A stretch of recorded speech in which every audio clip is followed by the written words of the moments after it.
അങ്ങനെ നമ്മുടെ ജനപ്രിയ നായകൻ ദിലീപേട്ടൻ്റെ പുതിയ സിനിമ വരികയാണ്. ദിലീപേട്ടൻ്റെ പുതിയ cinema Pavi the care taker എന്നാണ് അതിൻ്റെ പേര്. അപ്പം അതിൻ്റെ എന്തോ ലോഞ്ചുമായിട്ട് ട്രെയിലർ ലോഞ്ചോ ഓഡിയോ ലോഞ്ചോ അതുമായി ബന്ധിച്ച് ദിലീപ് ഒരു സ്പീച്ച് നടത്തി. ആ സ്പീച്ചിലെ പ്രധാന ഭാഗങ്ങൾ ഇതാ ഇവിടെ കിടക്കുന്നു ഈ സൈഡിൽ. ഇത്രയും കാലം ഞാൻ ഒരുപാട് ചിരിപ്പിച്ചു. കഴിഞ്ഞ കുറച്ച് കാലമായിട്ട് ഞാൻ ദിവസം കരഞ്ഞുകൊണ്ടിരിക്കുന്ന ഒരാളാണ്.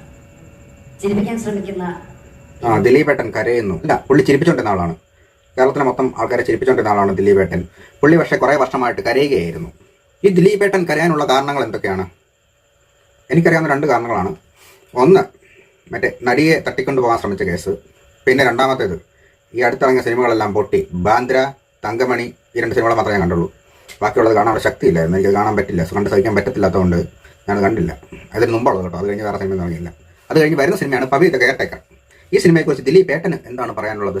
ഈ സിനിമ എനിക്ക് എത്രത്തോളം ആവശ്യമാണെന്ന് നിങ്ങൾക്ക് എല്ലാവർക്കും അറിയാം. അതെ, ഈ സിനിമ പുള്ളിക്ക് വളരെ ഇമ്പോർട്ടൻ്റ് ആണ്. ഇതിനിപ്പോൾ കുറേ കാലമായിട്ട് പുള്ളി കരയായിരുന്നു.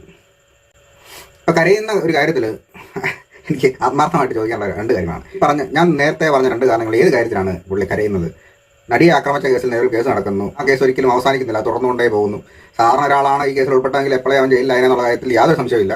ഇതിങ്ങനെ തുടർന്ന് പോകുന്നു. ഇതിനകത്ത് അങ്ങോട്ട് പോകുന്നു ഇങ്ങോട്ട് പോകുന്നു, കാര്യങ്ങൾക്ക് തീരുമാനമില്ല. വത്സര സുനി അത് പറഞ്ഞു ഇത് പറഞ്ഞു, ദിലീപ് ഗുണ്ടായിസം, തട്ടിക്കൊണ്ടുപോകൽ, ഇതൊക്കെ ഇങ്ങനെ നടന്നുകൊണ്ടിരിക്കുന്നു. തെളിവ് കൊടുക്കത്തില്ല, തെളിവ് ഹാജരാക്കണം, സിം കാർഡ് തരത്തില്ല, മെമ്മറി കാർഡ് തരത്തില്ല, അങ്ങനെ പല പരിപാടികൾ നടക്കുന്നു. അതാണോ പുള്ളി വിഷമിച്ചത്? അതാണോ ദിലീപിനെ കരയിച്ചത്? ചിരിപ്പിക്കുന്ന ദിലീപിനെ കരയിച്ചത് ഈ കാര്യങ്ങളാണോ? അങ്ങനെയാണെങ്കിൽ ദിലീപേ, ഇയാൾ കരഞ്ഞു?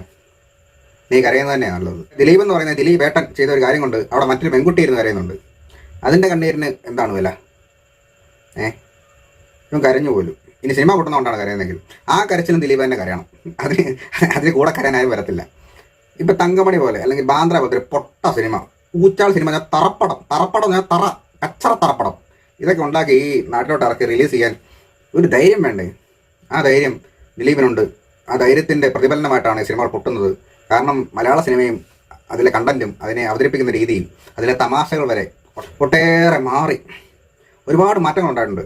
അതൊന്നും മനസ്സിലാക്കാൻ പറ്റാത്തല്ലാതെ ഏറ്റവും പഴയ രീതിയിൽ പണ്ട് ഏതാണ്ട് ഗോമാളിത്തരം കാണിച്ച് മിമിക്രിയിൽ കൂടാണ് വന്നത്. സിനിമയിൽ മിമിക്രി പോലെ എന്തെങ്കിലും ഗോമാളിത്തരം കാണിച്ച് മറ്റേ സ്റ്റേജ് പ്രോഗ്രാമിൽ കാണിക്കുന്നുണ്ട്. അങ്ങനത്തെ പരട്ട ഡയലോഗും ബോഡി ഷെയ്മിങ്ങും ലൈംഗിക ചുവയുള്ള തമാശ ഉണ്ടാക്കി വെച്ച് ഇപ്പോൾ ആൾക്കാർ ജയിപ്പിക്കാൻ പറ്റുന്നെന്ന് ദിലീപ് കരുതുന്നുണ്ടെങ്കിൽ ദിലീപിൻ്റെ മണ്ടത്തരമാണത്. ഈ പവി ദ കെയർ ടേക്കർ എന്ന് പറയുന്ന സിനിമയുടെ പോസ്റ്റർ കണ്ടാൽ അറിയാം അതൊരു പൊട്ടപ്പടമായിരിക്കും. അത് റിലീസ് ആകുക പോലും വേണ്ട. ദിലീപ് അതിനകത്ത് പ്രതീക്ഷിക്കേണ്ട സിനിമ കൊണ്ട് ദിലീപ് രക്ഷപ്പെടുമെന്നുള്ളത്. ആ സിനിമ പൊട്ടും, അതിനകത്ത് യാതൊരു സംശയമില്ല. ഇതിനകത്ത് ഏറ്റവും വലിയ അൺഫോർച്ചുനേറ്റ് ആയിട്ടുള്ള കാര്യം എന്താണെന്ന് വെച്ചാൽ ദിലീപേട്ടൻ കുടുംബപ്രേക്ഷകരുടെ നായകൻ, കുടുംബപ്രേക്ഷകരുടെ ചിരി രാജാവ് എന്നൊക്കെ പറഞ്ഞ് ഇയാളെ ഫോളോ ചെയ്യുന്നത്.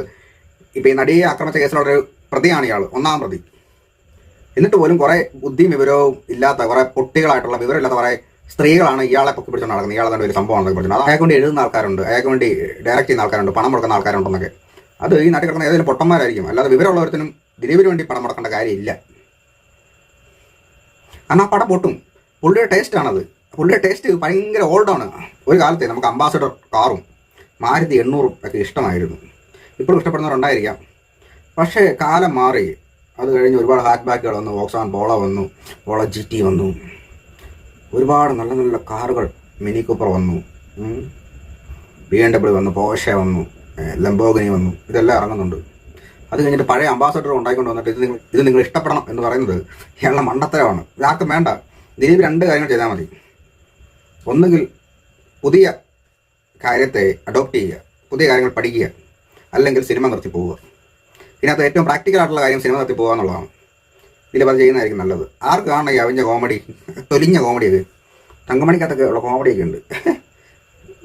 ഇങ്ങനെയൊക്കെ എന്തുവാടേ, മടുത്തു. ഇത് കണ്ടു മടുത്തു. ഇത് പറ്റിയല്ല. Pavi the care taker release ചെയ്യണ്ട. പടം പൊട്ടും. പടം പൊട്ടും എന്നുള്ള കാര്യം 100% ഉറപ്പ്. പടം റിലീസ് ചെയ്യണ്ട, പൊട്ടിപ്പോകുന്നത്. ഇതിപ്പോൾ സിനിമയുടെ കണ്ടന്റ് കൊള്ളത്തില്ല, കഥ എഴുതാൻ അറിയുന്ന ആളില്ല. എന്നെക്കൊണ്ട് ഇതേ പറ്റത്തുള്ളൂ, എന്നെക്കൊണ്ട് ചെയ്യാൻ പറ്റുന്ന കാര്യം ഇതാണ്, എന്നെക്കൊണ്ട് ഇത് മാത്രമേ പറ്റത്തുള്ളൂ. പക്ഷേ ഞാൻ ആർട്ടിസ്റ്റാണ്, ഞാൻ സിനിമാടനാണെന്നൊക്കെ പറയുന്നു. പക്ഷേ പുള്ളിയെ കൊണ്ട് പറ്റുന്ന കാര്യങ്ങൾ ഇത് മാത്രമേ ഉള്ളൂ. ഞാനിത് മാത്രം ഉണ്ടാക്കത്തുള്ളൂ, ഞാനിത് റിലീസ് ചെയ്യും. എൻ്റെ കണ്ണീര് കണ്ട് ഞാൻ ഒരു കഥനകഥ പറയും. ആ കഥനകഥ തന്നെ ഒരു ഇല്ലോജിക്കലാണ്, അത് സാമൂഹിക വിരുദ്ധമാണ്. എന്നിട്ട് ഈ സിനിമ കണ്ട ആൾക്കാർ വിജയിപ്പിക്കണം എന്നൊക്കെ പറയുന്നത് 1ാം തരം നോൺസെൻസാണ്. ദിലീപേട്ടൻ്റെ സാധനങ്ങൾ, പേട്ടുപടങ്ങൾ ഉണ്ടാക്കുന്ന ആളാണ് ദിലീപേട്ടൻ. ദിലീപേ പേട്ട നിർത്തിക്കോ. ഇതാർക്കും വേണ്ട, ഇവിടെ ഉള്ള ആർക്കും വേണ്ട. ആർക്കും വേണ്ട, ഒറ്റ മനുഷ്യന് വേണ്ടിയത്. നിങ്ങൾ സാധനം ഉണ്ടാക്കരുത്, വേണ്ട വേണ്ട. സിനിമ ഉള്ളതില്ലെങ്കിൽ ആരും ഇഷ്ടപ്പെടത്തില്ലെന്നേ. ഇപ്പോൾ മറ്റേ ഷൂ വർക്കർ എന്ന് വെച്ചാൽ സിനിമ ഉണ്ടാക്കില്ല, ഷൂ വർക്കർ. ആ സിനിമയ്ക്ക് മറ്റേ അവസ്ഥ ഇതാണ്. പണം പൊട്ടി. പുള്ളി കണ്ട് ഈ സിനിമയുടെ നായകൻ വീടും കുടുംബമൊക്കെ കണ്ട് പണയം വെച്ച് അപ്പുരത്വം എല്ലാം വിറ്റ് എല്ലാവരുടെയും സാധനം എല്ലാം വിറ്റ് തുറച്ചിട്ടാണ് ഈ സിനിമ ഉണ്ടാക്കിയത്. ഷൂ വർക്കർ ബാറ്റയാണ് സ്പോൺസർ ചെയ്യുമെന്ന് തോന്നുന്നു. അപ്പോൾ ആ സിനിമ ഉണ്ടാക്കി, സിനിമ പൊട്ടി. ആർക്കും അത് കാണണ്ട. ഷൂ വർക്കറിൻ്റെ ആൾക്കാർക്ക് പോലും അത് കാണണ്ട. ഈ പടമൊന്നും ആർക്കും കാണാൻ വേണ്ട. ആർക്കും വലിയ ദേശീയ ഇവർ പറയുന്ന ആശയം കൊണ്ട് താല്പര്യമില്ല. പിന്നെ എങ്ങനെ ഇവരെ ജയിക്കുന്നുള്ളതാണ് ഒരു അത്ഭുതം കേട്ടോ. ഞാൻ ഇതിനിടയ്ക്ക് അത് കൂട്ടി പറഞ്ഞതേ ഉള്ളൂ. ഇനി ചിലപ്പോൾ ഈ സിനിമ ഷൂ വർക്കർ സിനിമ ചിലപ്പോൾ കാസയോ അങ്ങനെയുള്ള ടീംസ് ചിലപ്പോൾ ഏറ്റെടുത്തിരിക്കും. ഇതാണ് യഥാർത്ഥ ഇന്ത്യയുടെ സ്വാതന്ത്ര്യ ചരിത്രം എന്നൊക്കെ പറഞ്ഞുകൊണ്ട് ഇവിടെ കേരള സ്റ്റോറി പ്രദർശിപ്പിച്ച പോലെ പ്രദർശിപ്പിക്കുമായിരിക്കാം. അതേ ഉള്ളൂ ആ സിനിമയുടെ അവസ്ഥ. അതേപോലെ ആയി പോകുന്നുണ്ട്. നിങ്ങൾ ഒട്ടും അപ്ഡേറ്റ് അല്ല, ആർക്കും വേണ്ടേ കണ്ടിട്ട്. സോറി, നിങ്ങളത് കരഞ്ഞ് കാണിച്ചിട്ടോ നിങ്ങൾ ഇനി കരയുമായിരുന്നു പറഞ്ഞിട്ട് ഒരു കാര്യമില്ല. നിങ്ങളുടെ കണ്ണിന് വിലയില്ല. കാരണം നിങ്ങൾ സ്ത്രീയെ ഉപദ്രവിച്ചു, അതിൽ നിന്ന് ഒഴിവാകാൻ വേണ്ടി കിടന്ന് കളിക്കാൻ പറ്റുന്ന മാക്സിമം രാഷ്ട്രീയ കളി കളിച്ചു. എന്നിട്ട് വന്നിരുന്ന് സൊസൈറ്റിയെ ഫേസ് ചെയ്ത് സംസാരിക്കാൻ നിങ്ങൾക്ക് എന്ത് ധൈര്യമാണുള്ളത്? ധൈര്യം ഭയങ്കരമാണ് കേട്ടോ. ഉളുപ്പില്ലായ്മ അത് ഭയങ്കരമാണ്. ഇവിടെ പിന്നെ എല്ലാ പൊട്ടന്മാരും ഇതൊന്ന് തിന്നോളൂ, അതുകൊണ്ട് കുഴപ്പമില്ല. പക്ഷെ എല്ലാവരും തിന്നുകയല്ലേ, ഈ സിനിമ എന്തായാലും കാണുകയല്ലോ കേട്ടോ. സിനിമ കൊട്ടു. ആ സിനിമയുടെ പോസ്റ്ററിൻ്റെ നിലവാരം കണ്ടു കഴിഞ്ഞാൽ അറിയാം സിനിമയുടെ ഊച്ചാളിപ്പടമായിരിക്കും കാര്യം. ഉറപ്പ്, വരത്ത് ഗ്യാരണ്ടി, മോദിക്ക് ഗ്യാരണ്ടി എന്നൊക്കെ പറഞ്ഞാൽ എൻ്റെ ഗ്യാരണ്ടി ആ പടം കൊള്ളുകയല്ലേ. നീ പ്രതീക്ഷയാണ്, എന്നെ രക്ഷപ്പെടുത്തണം, ഞാൻ കരയുമായിരുന്നു. പറ്റുകയല്ല ഈ പണി, നിങ്ങൾക്ക് പറ്റുന്ന പണിയല്ല എന്നുള്ള കാര്യം നിങ്ങൾ തെളിയിച്ചോണ്ടിരിക്കുകയാണ്. നിങ്ങൾ നിർത്തിപ്പോക്കൂ, അതാണ് നിങ്ങൾക്ക് നല്ലത്.